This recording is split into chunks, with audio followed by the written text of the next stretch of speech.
Next हमारे पास condition आती है बिनाइन प्रोस्टेट हाइपरप्लेजिया, BPH। ये बड़ी हमारे पास कॉमन कंडीशन है, और जो ओल्ड मेल्स हैं at about age of 60 years के ऊपर, 50 to 60 ईयर्स के ऊपर, ये हमारे पास जो है एक मोस्ट इंपॉर्टेंट जो है वो मोस्ट इंपॉर्टेंट या मोस्ट कॉमन कंडीशन जिससे मेल्स जो हम यूजुअली सफ़र कर रहे होते हैं। अभी हमारे पास है क्या बिनाइन प्रोस्टेट हाइपरप्लेजिया, ये प्रोस्टेट ग्लैंड का हाइपरप्लेजिया हुआ है। प्रोस्टेट ग्लैंड का हमारे पास हाइपरप्लेजिया होगा कैसे, इसके अंदर हमारे पास जो है वो कॉज क्या होगा, due to any underlying cause हमारे पास क्या होता है कि जो हमारे पास हार्मोन है जिसे हम कहते हैं एंड्रोजन या फिर जो टेस्टोस्टेरोन है, TESTOSTERON, थ्रू 5 एरोमाटेज एंजाइम वो कन्वर्ट होता है डाईहाइड्रोटेस्टोस्टेरोन, जो इसकी एक्टिव फॉर्म है। अब नॉर्मली ये हमारे पास डाईहाइड्रोटेस्टोस्टेरोन जो है वो ज़्यादा हो रहा है। अब ये डाईहाइड्रोटेस्टोस्टेरोन क्या करवा रहा है, जो एंड्रोजन रिसेप्टर्स हैं हमारे पास, एंड्रोजन जो रिसेप्टर्स हैं कहाँ पे प्रेजेंट है हमारे पास, जो स्ट्रोमल या जो एपिथेलियल सेल्स हैं ऑफ प्रोस्टेट ग्लैंड के, जो स्ट्रोमल एपिथेलियल सेल्स के ऊपर जो एंड्रोजन रिसेप्टर्स हैं डाईहाइड्रोटेस्टोस्टेरोन उनके ऊपर एक्ट करवा रहा है, और वहाँ पे हमारे पास क्या करवा रहा है, हाइपरप्लेजिया करवा रहा है। तो एज अ रिजल्ट जो ग्लैंड का हाइपरप्लेजिया हो गया due to any underlying condition, testosterone जो है उसको 5 एरोमाटेज कन्वर्ट करते थे डाईहाइड्रोटेस्टोस्टेरोन के अंदर। डाईहाइड्रोटेस्टोस्टेरोन अकर करता है जो एंड्रोजन रिसेप्टर्स हैं स्ट्रोमल और एपिथेलियल सेल्स के प्रोस्टेट ग्लैंड के उनके ऊपर, और एज अ रिजल्ट वहाँ पे हाइपरप्लेजिया हो गया और हमारे पास कंडीशन आ गई ब्राइन प्रोस्टेट हाइपरप्लेजिया। अब हम इसकी देख लेते हैं जो क्लिनिकल फीचर्स हैं जिनके साथ जो पेशेंट प्रेजेंट करेगा वो क्या हो सकते हैं। मोस्टली हमारे पास जो वो यूरिन से रिलेटेड या फिर यूरिनरी सिस्टम से रिलेटेड इसके क्लिनिकल फीचर्स होते हैं।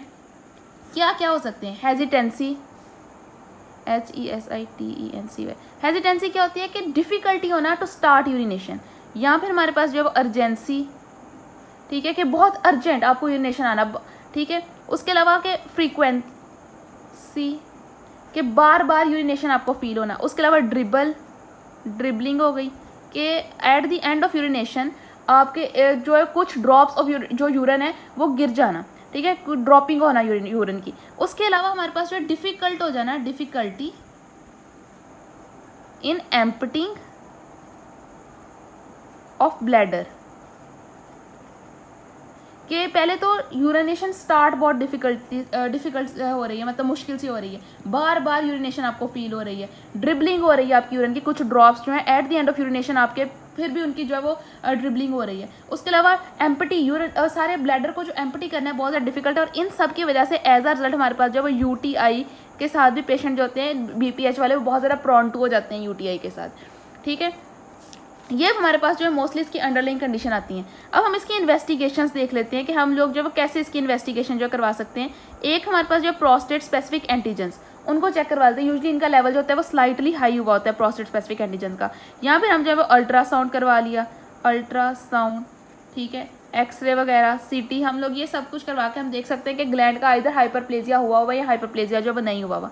ट्रीटमेंट हम इसका मोस्टली क्या देते हैं, डिफरेंट हम लोग जो है वो ट्रीटमेंट प्लान्स हैं इसके, ठीक है। हम वो वेरियस मेडिसिन भी या फिर हम जो सर्जिकल ट्रीटमेंट्स जो इसके लिए दे सकते हैं। अब कौन से हम लोग जो है इसके ट्रीटमेंट प्लान में हमारे पास जो मेडिसिन वो कौन सी देते हैं, जो हम जो है वो अल्फा एंटागोनिस्ट देते हैं, अल्फा रिसेप्टर एंटागोनिस्ट।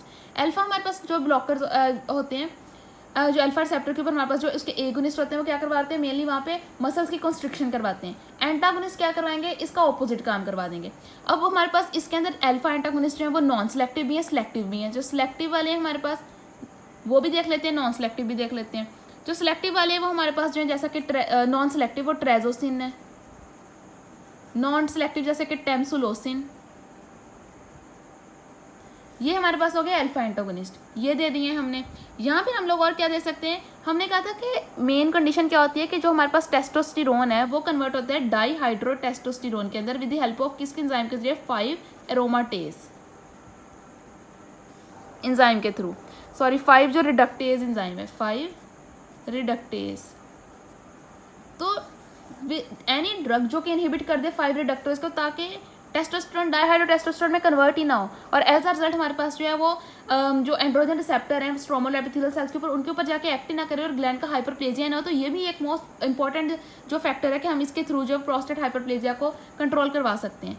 5 रिडक्टेज हमने क्या देने हैं, ड्रग हमारे पास कौन सी होगी, 5 रिडक्टेज जो इनहिबिटर्स हैं वो हमने देने हैं। वो हमारे पास कौन से हो सकते हैं, फेनिस्टेरॉइड, ये हमारे पास जो है वो ड्रग है, ये देनी है। यहाँ पे एक हमारे पास जो इंपॉर्टेंट ड्रग्स हम कहते हैं स्नेल्डाफीन, जो हमारे पास जो है वो फास्फोडाइस्ट्रेस जो 5 है उसका इनहिबिटर है। नॉर्मली ये क्या करवा रहा होता है, ये हमारे पास ब्रेक करवाता है साइक्लिक जीएमपी को, एज अ रिजल्ट हमारे पास क्या होती है, मसल की कॉन्ट्रैक्शन हो जाती है। जब इसका इनहिबिटर हमने दे दिया है तो ये साइक्लिक जीएमपी को जो ब्रेक नहीं करवाएगा, एज अ रिजल्ट मसल जो वो रिलैक्स ही रहेंगे, तो प्रोस्टेटिक मसल जो वो रिलैक्स ही रहेंगे। एज अ रिजल्ट हमारे पास जो है वो यूरिन जो जब वो मसल्स हमारे पास जो है प्रोस्टेट के, देखो जब मसल जो वो बिल्कुल रिलैक्स रहेंगे तो एज अ रिजल्ट यहाँ पे यूरिथ्रा बिल्कुल रिलैक्स रहेगी और वहाँ से यूरिनेशन के जो सारे सिम्टम्स हैं वो बिल्कुल सिम्टम्स जो वो ख़त्म हो जाएंगे। ठीक है, मेन सिम्टम्स क्या आते हैं कि प्रोस्टेट ग्लैंड का हाइपरप्लेजिया हुआ होता है, वो एज अ रिजल्ट कंप्रेस करवा रहे थे, क्योंकि मैंने पहले ही कहा कि ये ग्लैंड कहाँ पे प्रेजेंट है, ये ब्लैडर है, ये नीचे यूरिथ्रा है, बेस ऑफ द ब्लैडर और इनसर्कल कर रहा है यूरिथ्रा को। जब इस ग्लैंड के अंदर हाइपरप्लेजिया बड़ा हो गया तो एज अ रिजल्ट ये जो यूरिथ्रा है इसको ये कंप्रेस करवा रहा है, जिसकी वजह से सारे हमारे पास जो यूरिनेशन वाले सिम्टम्स आ रहे हैं। तो एज अ रिजल्ट अगर हम इसके जो मसल्स हैं उन्हीं को रिलैक्स करवा देंगे तो हमारे पास जो है यूरिथ्रा कंप्रेस नहीं होगी और जो सारे सिम्टम्स है उनसे रिलीफ हो जाएगा।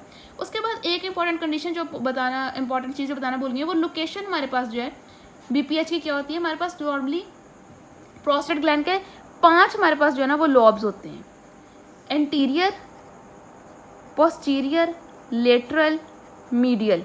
ठीक है, ये हमारे पास लोब है। यहाँ तो एंटीरियर में भी अकर हो सकता है, लेटरल में भी 2 होते हैं हमारे पास लेटरल, मीडियल में भी अकर हो सकता है, पोस्टीरियर में हमारे पास नहीं अकर होता है। मोस्टली बीपीएच की ये कंडीशन है। और जोन्स हमारे पास किसके अंदर रखा होता है, जो ट्रांजिशनल जोन है ना उसके अंदर हमारे पास जो है यूजली अकर हो रहा होता है।